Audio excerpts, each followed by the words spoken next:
Alors le Minor, c'est la plus ancienne bonneterie bretonne encore en activité. On fêtera nos 100 ans l'année prochaine, en 2022. Et c'est aussi une marque fabricante, ce qui est devenu un modèle très rare en France. C'est-à-dire qu'on fabrique tout dans nos ateliers. Nous sommes spécialistes de la maille, donc on fabrique des marinières et des pulls marins, du fil à la finition, ici dans nos ateliers, en intégrant toutes les étapes de transformation de la matière première.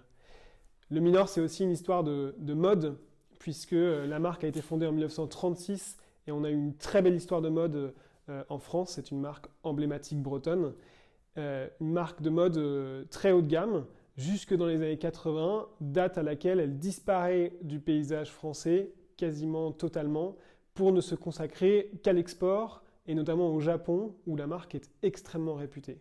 Cette histoire de mode, on essaye de la réécrire depuis 2018 avec mon associé Jérôme, en reprenant la parole en France et en remettant en avant nos créations dans la maille, pull marin, marinière et innovation sur la maille.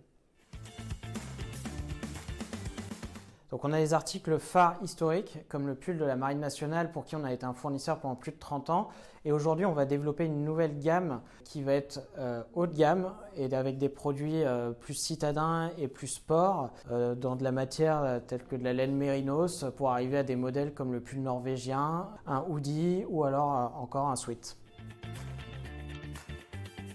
Oui, alors moi j'aime beaucoup les métiers à tricoter circulaire parce que c'est des machines qui sont imposantes.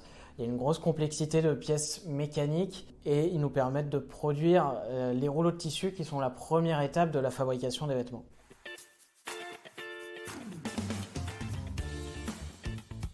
C'est premièrement la transmission des savoir-faire avec les nouvelles personnes embauchées pour pouvoir maintenir et développer la qualité. Et le deuxième enjeu, ça va être de moderniser l'appareil productif, les différentes machines et la gestion de l'ensemble pour rester compétitif et surtout pour augmenter notre capacité de production sur le long terme.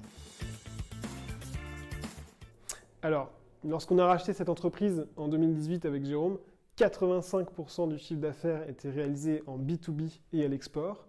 On veut ramener cette part à 50% du total du chiffre d'affaires et 50% réalisé en B2C.